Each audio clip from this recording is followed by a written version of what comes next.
Hello friends, welcome back. We had a very volatile markets this week and I would love to hear from you how your week went. Put it on your comment box.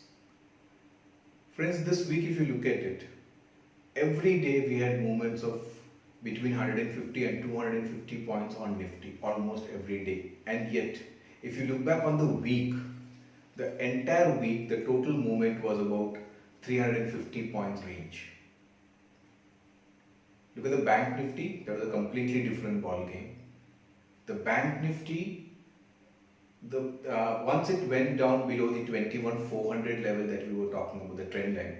Last week we were mildly bullish on the Bank Nifty, but if the Bank Nifty went down below 22,400, we said the trend changes, and below 22,000, Bank Nifty will become bearish. Bank Nifty went down from 22,400 to 21,000. That's almost a 7% fall from the trend line. Finally, the Nifty closed up about 1.5% and the Bank Nifty closed down about 2%. The largest event we were all looking for, the Reliance AGM, went by, and that also caused a lot of volatile movements in the market. It caused the Nifty to go up sharply and then come down sharply. So there were various events. IT, for example, IT companies announced results. That was another cause of volatility. So let's review what happened during the week and what are the charts saying. What are we expecting next week? So friends, Nifty for the week was in a range of about 350 400 points, that is between 10,565 and 10,933. Ultimately, it closed up about 1.3%. The good news is it broke above the 200-day simple moving average. The Bank Nifty, like I said, was a different story. After it came down below 22,400, it came down all the way to 21,000, recovered from there and closed around 22,000, about 2% lower than last week. If you look at the mid cap and small cap, they were both almost flat. They were volatile but closed almost flat. And VIX was down about 4.5%, which again means that markets are not expecting any violent movements in the coming week. So, what was driving the markets this week? One major thing was the results from IT majors. Uh, the results were generally better than what the street expected, and not only that, the outlook for the coming quarter was positive. So this gave a huge boost to the IT sector, and IT sector went up very well. The big event of the week was the Reliance AGM, and everything about the AGM was positive. The big push that they're giving towards retail, connecting the Kirana stores, all of them will give a boost to their retail business. And except for the Aramco deal, everything was positive. A lot of innovations like Reliance, Geo Glass, and Zoom meeting kind of meetings, and all those things. A lot of indigenization, home developed 5G, all those things were very positive. The global markets were mostly positive. There was good news on the COVID vaccine phase 2, and as far as the import export figures were concerned, after 18 long years, India reported a net surplus. What basically happened was that possibly due to lockdown, imports crashed quite a bit, whereas exports didn't. So we had a net surplus. Another factor was the response to the Rosary IPO and the Yes Bank FPO. Both were very positive. The response was very good, and that also gave a boost to the markets. Now, what will drive markets next week? One of the most important things next week is it's a calendar of results next week. So you have all major companies like ACC, Axis Bank, Ambuja Cement, Bajaj Auto, Bajaj Finance, HUL, HDFC Bank, HDFC Bank AMC, Biocon. Lot of these large companies are coming out with results, and the markets will have a large impact on based on these figures. As far as global factors go, the US-China tension seems to be going up. US imposed sanction on a few Chinese companies officials, and the retaliation seems to be on the way. Corona, that was a negative. Corona vaccine, a positive development. There's also talk about another round of US stimulus after all that big stimulus they've given. They're talking about another round. In India, domestically, there is a telecom AGR case starting on 20th. This can have a large impact on the telecom companies as well as on the banks. A negative ruling can impact the telecom companies and give rise to the NPAs that the banks are facing. So that's something to watch out for. Another worrying factor is the increasing instance of lockdowns.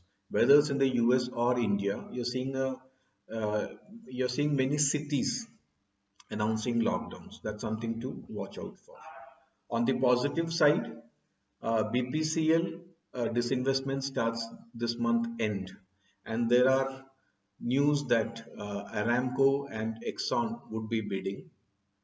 The pleasant surprise would be if our own homegrown Reliance gives an attractive price and bids for BPCL. It was on this news that BPCL went up sharply this day, almost 10-12% up. If you look at the DI action, FII action, that's slightly worrying. Last week, FIIs sold 3,100 crores worth of shares. Even DIIs sold 2,000 crores, which means totally institutions sold about 5,000 crores worth of shares. They are both on the sell side. That is a little negative. Now let's look at the charts. The trading was very volatile. If you look at the last 5 days, markets, the candles are all very large, almost 200-point movements. But overall for the week, the range was about 350 points. The crossovers are positive. The MACD, if you look at it, is negative, going towards positive but negative. RSI is almost very close to overbought levels of 70. So while the stance would still be bullish, we would prefer any long positions being covered with protective puts. If you look at the weekly charts are indicating a positive bias, but there have been two dojis here. So which means market again is somewhere advising caution. Let's come to the Bank Nifty. Bank Nifty, as I said, the case was completely different. You had huge downward moves, almost 7-8% downward moves. And then on Thursday, after a move towards 21,000, it recovered. And then yesterday, during the last half an hour, again Bank Nifty shot up. And so from the low of 21,000, it closed at 22,000. The MACD is negative. The RSI is comfortable at 54. But our advice would be that Bank Nifty would be bullish only if it sustains above 22,000. Below that, it would be bearish. If it trades and sustains above 22,000, maybe it plays catch up with the Nifty, because while Nifty closed at the recent 3-4 months high, Bank Nifty is still about 1,000 points below that. If you look at the weekly charts, again that's indicating caution. You had a doji here, and then you had a lower high, lower low, and a lower close, which doesn't bode well on the weekly charts. So if you ask the outlook, we expect the range of Nifty to be 10,750 to 11,100. The Nifty has broken out on the upside, which is bullish, but we would advise bullishness either with protective puts or with a stop loss of about 10,800. Bank Nifty, it is bullish only if it trades above 22,000. Keep a tight stop loss at 20,000, 21,700. There's a word of caution, friends. The liquidity, the market moves that we are seeing is basically due to liquidity and hopes of a vaccine. Nifty all-time high was 12,430 and it's now at 10,900. The interesting thing is the PE ratio. Nifty right now is trading at a PE ratio of 28.55, which is considered very, very overvalued. The previous high in recent times for Nifty was almost 30, 29.9 on 29th March, and we are pretty close. So that also indicates caution as far as investing is concerned. Technically, you may see some little up move, but valuation wise, Nifty seems to be overpriced. Now let's look at a strategy for the coming week. Since we expect market to be only mildly bullish, and there's a lot of call writing happening at 11,000. It's been happening for quite some time now. We expect 11,000 to be a round off figure and a huge resistance. So our strategy for the week is a ATM butterfly. So under that, what you do is you buy one lot of Nifty 10,900, sell two lots of 11,000, and buy one lot at 11,100. So it's basically a 100-point butterfly starting 10,900. The maximum profit here would be 6,465 rupees if Nifty expires at 11,000. The good thing is that the maximum loss is very limited. It's only about 1,035 rupees. So the risk reward ratio is 1 is to 6.5, which is very attractive. Although chances of Nifty closing at exactly 11,000 is less, we expect it could be closing around those levels. It could possibly go up during the week, but then it's a strong resistance, and there are chances that it could close around 11,000 levels. So friends, this is our strategy for next week in Nifty.